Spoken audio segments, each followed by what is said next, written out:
Chez un industriel, s'il y a bien un endroit où le bruit est omniprésent, c'est au cœur même de ses ateliers de fabrication. Nous sommes chez Aereco en banlieue parisienne, un des leaders mondiaux spécialisés dans la conception et la fabrication de systèmes de ventilation pour les logements et les bureaux. Cette société a fait appel à des acousticiens afin de maîtriser l'ensemble des problèmes liés au bruit. Donc l'acousticien dans l'industrie a plusieurs rôles.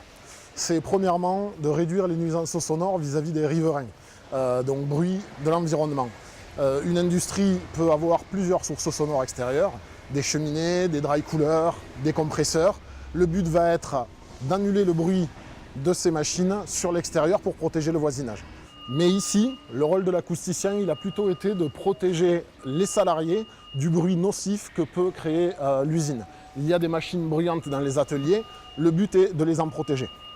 En France, tous les locaux industriels doivent respecter une norme de décroissance spatiale qui détermine comment un niveau sonore doit être atténué sur la longueur de l'atelier.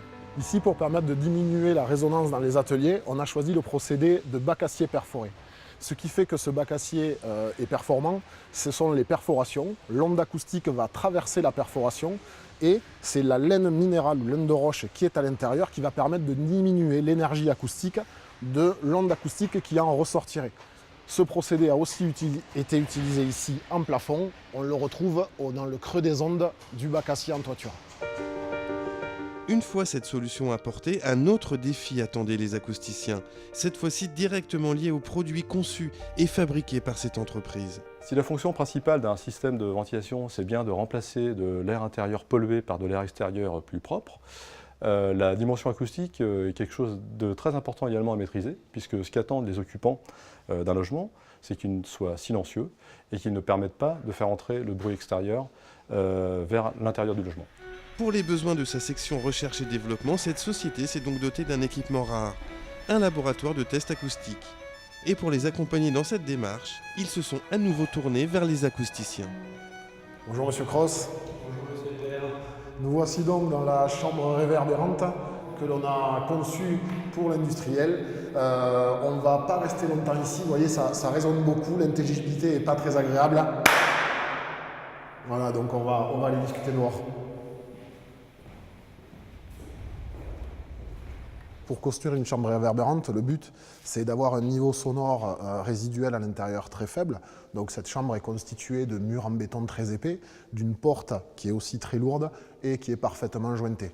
Évidemment, cette chambre est réalisée dans le système de boîte dans la boîte, c'est-à-dire qu'elle est parfaitement isolée de la chape ici et des autres murs tout autour.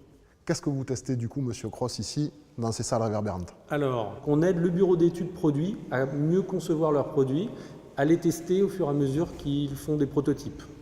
Lorsque le produit est passé en production, on est aussi contraint par d'autres certifications à contrôler régulièrement nos produits lors de la vie du produit. Ces performances également doivent être contrôlées tous les 6 mois, par exemple, suivant certaines certifications. Du coup, on a un outil de test performant afin que vous puissiez réaliser des produits qui sont acoustiquement performants. Tout à fait.